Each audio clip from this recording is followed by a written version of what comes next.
నమస్తే, welcome to social post TV. This is Girija. Law of అట్రాక్షన్కి సంబంధించి ఇప్పటి వరకు మనతో చాలా విషయాలు షేర్ చేసుకున్నారు. సో ఇప్పుడు కూడా కొత్తగా మరిన్ని విషయాలు షేర్ చేసుకోవడానికి మనతో పాటు విశ్వమణి బాబు గారు ఉన్నారు. సో సార్తో మాట్లాడిద్దాం. నమస్కారం బాబు గారు. నమస్తే అండి. బాబు గారు, నచ్చిన వ్యక్తిని పెళ్లి చేసుకోవాలి అంటే లా ఆఫ్ అట్రాక్షన్లో ఏ విధంగా మనం ముందుకెళ్ళాలంటారు? సూపర్గా ఉందండి.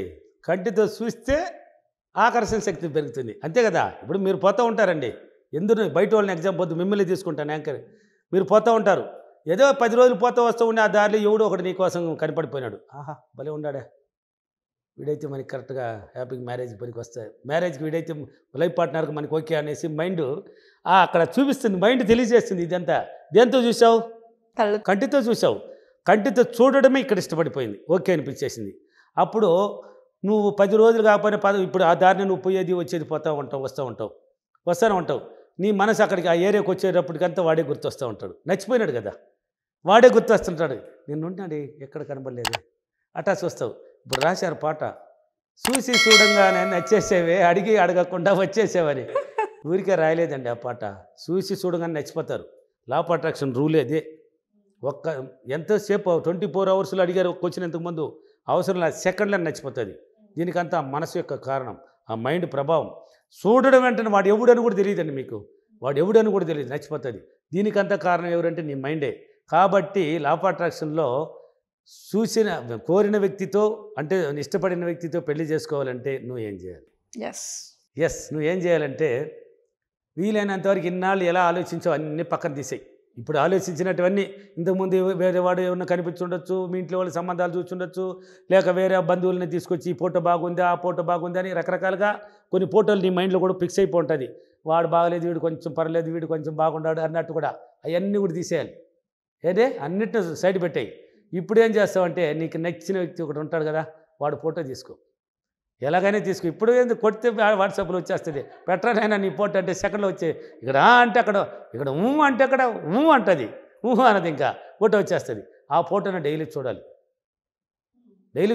ఎప్పుడు చూడాలి? నిద్ర లేచిన వెంటనే చూడాలి, రాత్రి పడుకునే ముందు కూడా చూడాలి. నువ్వు ఆ ఫోటో ఖచ్చితంగా చూడాల్సిందే. పిక్చర్ నువ్వు వాటితో పెళ్లి కావాలి కదా, వాటితో చూడాల్సిందే. నచ్చిన వ్యక్తి అన్నావు కాబట్టి పెళ్లి సంబంధాలు అడగల, నువ్వు నచ్చిన వ్యక్తితో పెళ్లి కావాలని అడిగినావు కాబట్టి నువ్వు అది చూసేసి పడుకున్నావంటే, నువ్వు దాన్ని చూస్తాగానే పడుకుని నిద్ర వెళ్ళిపోయినావంటే నీ ఆలోచన తరంగాలు ఉన్నాయి చూడు, ఆ తరంగాలు రిలీజ్ అయిపోయింది నీ మైండ్లో నుంచి. ఈ తరంగాలు విశ్వశక్తిలోకి వెళ్ళిపోతుంది, అంటే ప్రకృతి ద్వారా గాల్లో కలిసి ఆ రిలీజ్ అయిపోయింది కదా. నీకు ఏం కావాలని ఇక్కడ అంటూ ఉండవు. ఈ మైండ్ థాట్స్ వెళ్ళిపోయి అతని మైండ్కి తాకుతుంది. ఎలాగైనా పరిచయం చేస్తుందండి నీకు, ఎలాగైనా పరిచయం చేస్తుంది. ఎలా అనేది నీకు వద్దు, వాడు ఎవడని కూడా తెలియదు, నీకు తెలియాల్సిన అవసరం లేదు. ఈ ఎగ్జాంపుల్ కావాలంటే నువ్వు బోలుడు మందిని వాళ్ళ జీవితంలో జరిగి ఉంటుంది.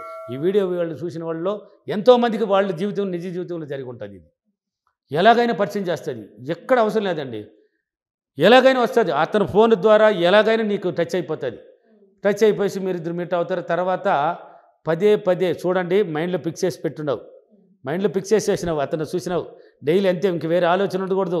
ఇంట్లో వాళ్ళ ఆ సందర్భంలో మధ్యలో కూడా జ్వరపడతారు, అంటే టెస్టింగ్ అనమాట ఇది. మధ్యలో అమ్మ నీకు సంబంధం చూసినమ్మా, పలానా దగ్గర నుంచి పలానా రోజు వస్తారంటే అక్కడే తెంచినట్టు కొట్టిపారేయాల్సింది నువ్వు. నాకు ఆ సంబంధాలంతా వద్దు, ఇప్పుడు కాదు, నేను చెప్తాను, పక్కన పెట్టు, నేను చూడను, సంబంధం ఎవరికి వచ్చినా నేను రాను ఇంటికి. మళ్ళీ వచ్చేది ఊరికి ఫార్మాలిటీకి చూస్తాను, ఇట్లా ఊరికి అట్లా చూసేసిపోమ్మా అనేసి చూసి మళ్ళీ అది ఒకటి పడుతుంది మైండ్లో, రెండేది జ్వరపడుతుంది. జ్వరపడకూడదు, ఒకటే ఇది లేకపోతే అది లేకపోతే ఇది అనకూడదు. అవ్వ లేకపోతే తాత లేకపోతే అమ్మ, చిన్నాయన అనకూడదు. నాకు కూడా ఫోన్ చేస్తుంటారు, ఈ నెంబర్ కుమ్ముతారు, ఈ నెంబర్ ఎత్తకపోతే ఆ నెంబర్ కుమ్ముతారు, ఆ నెంబర్ ఎత్తకపోతే ఇంకొక నెంబర్ కుమ్ముతారు. ఏది నమ్మలే వాళ్ళు, ఒకటే నమ్ము. అందుకే నువ్వు నమ్ము. నిన్ను నమ్మేసి వాడు కావాలి కదా, ఇదే నా పిక్చర్ అని పిక్చర్ మైండ్లో పిక్ చేసేయి. వేసి డైలీగానే ఇలాగానే ఊహిస్తూ పడుకున్నావంటే నీ ఆలోచన తరంగాల ఆ మైండ్ సెట్లో నుంచి అతన్ని దగ్గరికి లాగేస్తుంది, నీ దగ్గరికి ఎలాగైనా లాక్కొస్తుంది. ఎలాగైనా పరిచయం చేసి మీరిద్దరు ఒకటి అవ్వడానికి అన్ని అవకాశాలనే ఏర్పరుస్తుంది. అది పెద్దోళ్ళు మళ్ళీ మధ్యలో చెప్పాను, సంబంధాలు చూసినా కానీ మీరు అక్కడ టచ్ చేసుకోకూడదు. మళ్ళీ మీ మైండ్లో మళ్ళీ ఇంకొకటి దీనికన్నా అందంగా అనిపిస్తే మళ్ళీ వాడిని ఒక్కొక్కరు వాట జ్వరపడకూడదు, మళ్ళీ వాడిని చూడకూడదు. నాది వాడే నాడు, నా వాడే అని నువ్వు ఫిక్స్ అయిపోవాలి. మళ్ళీ వాళ్ళని చూసినామంటే మళ్ళీ వేరే అవకాశం, అంటే దూరేంత అవకాశం కూడా ఇవ్వకూడదు వేరే దానికి. నచ్చిన వ్యక్తితో పెళ్లి చేయాలంటే ఇలా ఉండాల్సిందే, ఇలా ఉండాలి, పాజిటివ్గానే ఉండాలి. జరుగునా జరగదా లేదు, జరిగే తీరాలి, జరుగుతుంది, జరిగింది, అంతే 3. జరిగే తీరాలి అని పట్టుదలతో ఉండు. జరుగుతుంది, జరిగే తీరాలి, జరుగుతుంది, జరిగింది, జరిగిపోతుంది. ఎలాగైనా తీసుకొస్తుందండి. మీ తల్లిదండ్రులు అక్కడ మధ్యలో ఆటంకాలు పెట్టినా కానీ ఇష్టం లేకపోయినా కానీ ఇక్కడ ఒకటైందంటే నీ మైండ్ అదే కారణం. ఇక్కడ లాగినావు కదా, ఆటోమేటిక్గా లాగుతుంది. ఇది అయస్కాంతం అండి, మన మైండ్ అయస్కాంతం లాక్కొస్తుంది, లాగేస్తుంది. మీ తల్లిదండ్రులను కూడా సింపుల్గా ఒప్పించవచ్చు. ఒప్పించేసి నచ్చిన వ్యక్తితో చాలా సులభంగా, చాలా సంతోషంగా, చాలా ఆనందంగా హ్యాపీగా పెళ్లి చేసుకోవచ్చు. దానికంత కారణం నువ్వే. వీలైతే 2 అఫర్మేషన్లు చేయండి. అఫర్మేషన్ చేయాలి అంటే నీ గురించి నువ్వు డైలీ పొగడాలి. దీనికన్నా మళ్ళీ మర్చిపోకూడదు, మెయిన్ పాయింట్ అది. ఇదంతా నీ మైండ్ తీసుకురాబోయేది. నీ గురించి గొప్పగా చెప్తానే ఉండు. గొప్ప అందగతి, నేను బాగున్నాను, మేధావి, నేను ఏదే అనుకుంటే జరిగిపోతుంది. సూపర్గా ఉన్నావా, నీకేమే, ఇంకేం కోరుకున్న వ్యక్తి వస్తున్నాడు కదా, నీ ప్రతినిధితో నువ్వు మాట్లాడు. కోరుకున్న వ్యక్తిని పట్టేసావు కదా, మేధావి నువ్వు, భలే అందగత్తే, భలే ఉన్నాడు వాడు కూడా, మంచి జంట. నీ ప్రతిభతో నువ్వు చెప్తా ఉండాలి. చెప్పినప్పుడు ఎనర్జీ పుట్టి వస్తుంది, నీకు ఎనర్జీ పుట్టిపోతుంది. జరిగినట్టు ఒక ఫీలింగ్ వచ్చేస్తుందండి. అలా మాట్లాడినప్పుడు మిర్రర్ దగ్గర జరగబోయేదాన్ని నువ్వు చెప్తున్నావు జరిగినట్టు, నీకు తెలియకుండా జరిగిపోయినట్టు ఒక ఫీలింగ్ వచ్చేస్తుంది మైండ్లో. మళ్ళీ నిద్రపోతావు కదా, చూస్తూ నిద్రపోతావు కదా, పిక్చర్ వెళ్ళిపోవాల్సింది అతని దగ్గరికి. నీ మైండ్ సెట్ అతని దగ్గరే. అతను నీ రూమ్కి వస్తాడో, నువ్వు అతని రూమ్కి వెళ్తావో, అది మీ చాయిస్.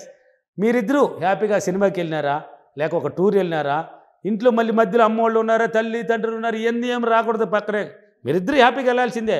వెళ్ళిపోయినట్టు ఒక సినిమాకి వెళ్ళినట్టు, లేక ఒక ఫంక్షన్ కాల్కి వెళ్ళినట్టు, 10 మందిలో కలిసినట్టు, లేక పోయినట్టు వచ్చినట్టు, ఒక డ్రీమ్ చేతి పట్టుకొని మీరిద్దరు షికారు చేసినట్టు, లేక బైక్లో పోయినట్టు, ఇలా డ్రీమ్ పట్టించినామంటే అది ఏ విధంగా జరిగిపోతుంది. జరిగిస్తూ విజువలైజేషన్ ఒకటి చేసుకోవాలి. మళ్ళీ ఇంకొకటి నిశ్చితార్థమైనట్టు, మీ ఇంట్లో వాళ్ళు ఒప్పుకునేసినట్టు, అతనితో నిశ్చితార్థం అయిపోయినట్టు, అతనితో నీకు పెళ్ళి అయిపోయినట్టు, హనుమాన్ వెళ్ళిపోయినట్టు, హనుమాన్ కూడా వెళ్ళిపోయినారు. మీరు హ్యాపీగా ఉన్నట్టు, ఐకమత్యంగా ఉన్నట్టు ఒక డ్రీమ్ పట్టించినామంటే చూడంగానే నచ్చేస్తుంది, అయిపోతుంది పెళ్ళి. ఓకేనా? అక్కడ అంటాడు, ఇక్కడ అంటుంది, పెళ్ళి అయిపోతుంది. నచ్చిన వ్యక్తి బ్రహ్మాండం చేసి ఇచ్చొచ్చండి. పెళ్ళిళ్ళు చాలా ఉన్నాయి. నా క్లాసులు హైదరాబాద్, విజయవాడ, రాజమండ్రి, కర్నూలు, అనంతపూర్, వైజాగ్, తిరుపతి, బెంగళూరు. ఫీడ్బ్యాక్ మొన్న బెంగళూరు ఫీడ్బ్యాక్ చూడండి. ఒకళ్ళు చదువులు వెళ్ళాడు, వాళ్ళ కూతురు కోసం పెళ్లి కోసం వచ్చి నేర్చుకున్నది. మళ్ళీ 2వ క్లాస్ 3 నెలల తర్వాత మళ్ళీ పెడితే వచ్చేసింది. సార్ మీరు చెప్పినట్టు వచ్చేసినాడు సార్, మా ఇంటికి పెళ్లి కొడుకో, సంబంధాలు కూడా అయిపోయింది, పెళ్లి కూడా చేసినాను సార్, అయిపోయింది. ఫీడ్బ్యాక్ ఇచ్చినది చూడండి, పెళ్లి కూడా చేసేసిందంట. రాదంటే రాదండి, వచ్చిందంటే వస్తుంది, అవుతుందంటే అవుతుందండి. నచ్చిన వ్యక్తులు ఇలాగ పెళ్లి చేసుకోండి. ఓకేనా? మీరే చేసుకోండి తొందరలో. Okay, thank you.